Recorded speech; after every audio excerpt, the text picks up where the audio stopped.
Hello, welcome to movies and aspects. இந்த வீடியோவில் என்ன படத்தை பற்றி பார்க்க போகிறோன்னா, ஜிவி பிரகாஷ் நடிச்சு ரிலீஸ் ஆகிருக்க ஹாப்பி ராஜ்ன்ற ஃபிலிம் தான். இது வந்து ஒரு ராம்காமாக ஒரு ஃபேமிலி ஃபிலிமாக ரிலீஸ் ஆகிருக்கு. அண்ட் இது வந்து புது நியூ ஃபேஸ் வந்து டைரக்ட் பண்ணியிருக்காங்க. மரிய ராஜா எலஞ்செலின்ற ஒரு நியூ ஃபேஸ் டைரக்ட் பண்ணியிருக்காங்க. அண்ட் இந்த படத்தில் வந்து ஜிவி பிரகாஷ் கூட வந்து பேரா வந்து லவ்வர் மூவியில் வந்த கௌரி பிரியா பண்ணியிருக்காங்க. அண்ட் அப்பாஸ் வந்து ரொம்ப நாள் கழித்து தமிழ் சினிமாவுக்கு ஒரு கம்பேக் இந்த படம் மூலிமா கொடுத்துருக்காரு. அண்ட் ஜிவி பிரகாஷோட பேரண்ட்ஸாக வந்து கீதா கைலாசமும் ஜார்ஜ் மரியானும் பண்ணியிருக்காங்க. ஸோ இந்த படத்தோட ஸ்டோரியை சொல்கிறதுக்கு முன்னாடி ஃபஸ்ட்டு ஒரு விஷயம் சொல்லணும். ரொம்ப நாள் கழித்து ஜிவி பிரகாஷ் வந்து ஒரு படத்தை கதை கேட்டு நடிச்சிருக்காருன்னு நினைக்கிறேன். ஏன்னா வந்து நிறைய அவரோட ரீசன்ட் ஃபிலிம்ஸ்லாம் வந்து ரொம்பவுமே வந்து சுமாராக இருந்துச்சுன்னு தான் சொல்லணும். பட் இந்த படம் வந்து ஒரு கதையாகவோ ஒரு நல்ல கதையாக இருந்துச்சு. கதை என்னென்னா வந்து பிறந்ததுலேருந்தே உருவகேலிக்கு ஆளாகக்கூடிய ஒரு நபருக்கு இவர் பிள்ளையாக பிறக்கிறார். அதாவது வந்து ஒரு ஷார்ட்டாக கொஞ்சம் ஃபேட்டாக இருக்கக்கூடிய ஜார்ஜ் மரியம் சார் வந்து எப்படி இருப்பார்னு நம்ம எல்லாருக்குமே தெரியும். ஸோ அந்த மாதிரியான ஒரு நபரை வந்து அந்த ஊரில் எல்லாருமே வந்து உருவகேலி பண்ணி ரொம்ப வருஷமாக கிண்டல் பண்ணிட்டு இருக்கிற ஒரு சுச்சுவேஷனில் அவருக்கு வந்து மகனாக வந்து ஜிவி பிரகாஷ் பிறக்கிறாரு. அண்ட் வளர்றப்போ வந்து ஸ்கூல் டைம்ஸ்லாம் வந்து அவங்க அப்பா படிக்கிற ஸ்கூல்லேயே தான் இவரும் வந்து அவங்க அப்பா வேலை செய்கிற ஸ்கூலில் இவரும் படிக்கிறாரு. ஸோ அப்போ வந்து அவங்க அப்பாவை வந்து ஸ்டூடெண்ட்ஸ்லாம் என்ன பேர் சொல்லி ஒரு விதமான பேர் சொல்லி கிண்டல் பண்ணுவாங்க, அந்த குதிரை முட்டை அப்படின்ட்டு. ஸோ வந்து அந்த நேமை வச்சே வந்து இவரையும் குட்டி குதிரை முட்டைன்னு சொல்லி கிண்டல் பண்ணி இவரையுமே வந்து கிண்டல் பண்ணுறாங்க. ஸோ வந்து இந்த மாதிரி ரொம்ப நாளாக வந்து அதை ஃபேஸ் பண்ணுற ஜிவி பிரகாஷ் வந்து ஒரு ஸ்டேஜ்க்கு அப்புறம் வந்து சின்ன வயசில் அவங்க அப்பா கூட நல்லா இணக்கமாக இருந்து ரொம்ப ஜாலியாக இருக்கிற அவர் போக வளர்ந்த ஒன்று வந்து எங்கேயாச்சும் வெளியே போனோன்னா கூட வந்து அவங்க கூட கூச்சப்பட்டுக்கிட்டு எங்கே நம்மளுக்கு கிண்டல் பண்ண போகிறாங்களோன்ட்டு அந்த மாதிரி ஒரு இன்ஃபீரியாரிட்டி காம்ப்ளெக்ஸில் போய் அவங்க கொஞ்சமாக அவங்க அப்பா விட்டு விலகியே இருக்கார்.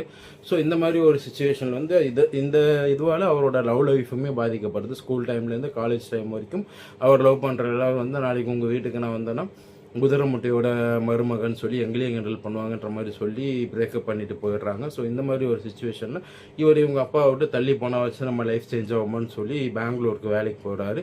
அங்கே போகிற இடத்துல தான் வந்து கௌரி பிரியாவை மீட் பண்ணி அவங்க ஒரு பெரிய ஐடி கம்பெனியோட ஓனரோட டாட்டராக இருக்காங்க. ஸோ வந்து அவங்களுக்கும் இவருக்கும் வந்து லவ் செட் ஆகுது. பட் வந்து அவங்களோட பேரண்ட்ஸும் அப்பாஸும் இன்னொருத்தவங்களும் வராங்க.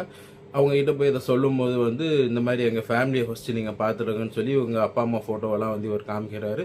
ஃபோட்டோவை பார்த்துட்டு அவங்களும் இதில் என்ன இருக்குது, நல்லா தானே இருக்காங்க உங்கள் அப்பா அம்மா அப்படின்லாம் அவங்க சொல்லி பொண்ணு பார்க்குறதுக்குலாம் வர சொல்கிறாங்க. அந்த இடத்துல தான் வந்து இவங்க வந்து ஒரு வில்லேஜ் பீப்புளாக இருக்கிறதுனால வந்து இவங்க வர இடத்துல ரெண்டு பேருக்கும் வந்து கொஞ்சம் அந்த கல்ச்சுரல் டிஃப்ரென்ஸ் இருக்கிறதுனால ரெண்டு ஃபேமிலிக்கும் வந்து இதுவாகிடுது. ஸோ அதுக்கப்புறம் வந்து இந்த கல்யாணம் நடந்துச்சா இல்லையா, இவங்க அப்பாவை வந்து இவர் இவ்வளோ நாளாக ஒரு இன்சல்ட்டாக நினச்சிட்டு இருந்தார், அது வந்து எப்படி மாறுச்சு அப்படின்றது தான் மீதி ஸ்டோரி. ஸோ வந்து கதையாகவே வந்து ரொம்ப நாள் கழிச்சு ஜிவி பிரகாஷ் ஒரு படத்தில் வந்து ஒரு நல்ல கதைனா வந்து அது ஹாப்பி ராஜோட கதையை தான் சொல்லணும்.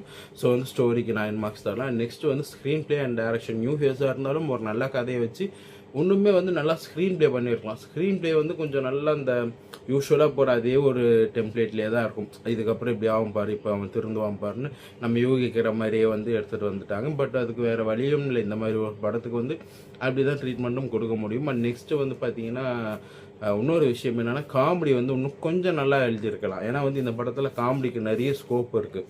ஒரு இந்த மாதிரி ரெண்டு ஃபேமிலிக்குள்ளே ஒரு கல்ச்சுரல் டிஃப்ரென்ஸால் வந்து ஒரு ஈகோ கிளாஷ் மாதிரி ஆகிறப்ப அதை வச்சு ஒன்றுமே நிறைய காமெடிஸ் இது பண்ணிடலாம். பட் எல்லாமே வந்து இந்த இன்ஸ்டா ரீல்ஸில் வர காமெடிஸ் மாதிரி ஃபுல்லாக இப்போ இந்த காலத்தில் வர காமெடி சீன்ஸ்லாம் எல்லாமே வந்து அந்த யூடியூப்பு இன்ஸ்டாவெல்லாம் வச்சு வந்து இவங்க எல்லா படத்துலையுமே இப்போ அப்படி தான் இருக்குது. ஒரு சோஷியல் மீடியாவில் என்னென்ன இப்போ ட்ரெண்டிங்காக இருக்கோ அதை வச்சு காமெடி சீன்ஸ் எழுதுகிற மாதிரி அந்த மாதிரி போயிடுது எல்லாமே.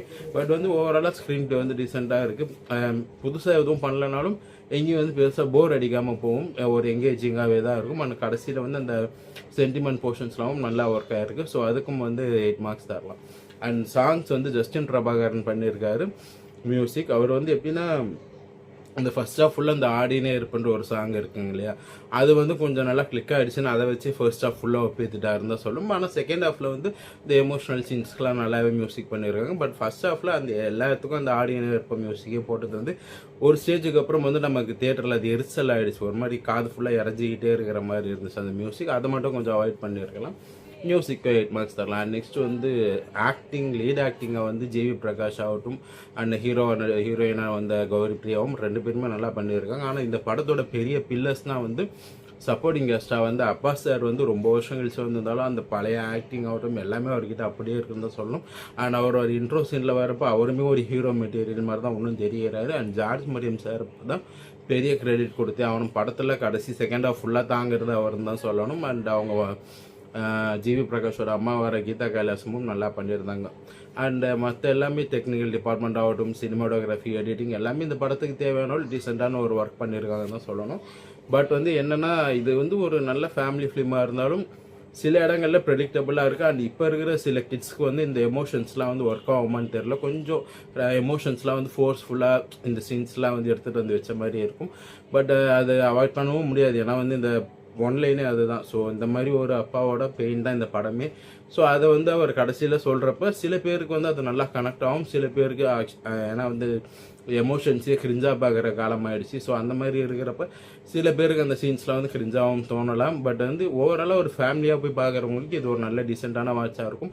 கொஞ்சம் அங்கங்கே சிரிக்க வைக்கிற காமெடி, ஒரு நல்ல எமோஷன், நல்ல சாங்ஸ்னு ஒரு நல்ல ஒரு பேக்கேஜான ஃபிலிமாக வந்து ஒரு ஃபேமிலி ஆடியன்ஸ்க்கு இருக்கும். பட் இந்த காலத்து ஜென்சி கிட்ஸ்க்கு இது செட் ஆக மாட்டேறது டவுட்டு தான். என்னோட இதில் வந்து ஓவராலாக 80 மார்க்ஸ் தரலாம். அண்ட் நீங்கள் வந்து ஒரு ஃபேமிலியாக ஒரு சம்மர் ஹாலிடேஸ் இப்போ நடந்துகிட்ருக்கு, ஒரு ஜாலியான படம், ஒரு எமோஷனல் படம் எல்லாம் கலந்த மாதிரி ஒரு படம் பார்க்கணுன்னா கண்டிப்பாக ஹாப்பியாக போய் ட்ரை பண்ணுங்கள். தேங்க்ஸ், பாய்.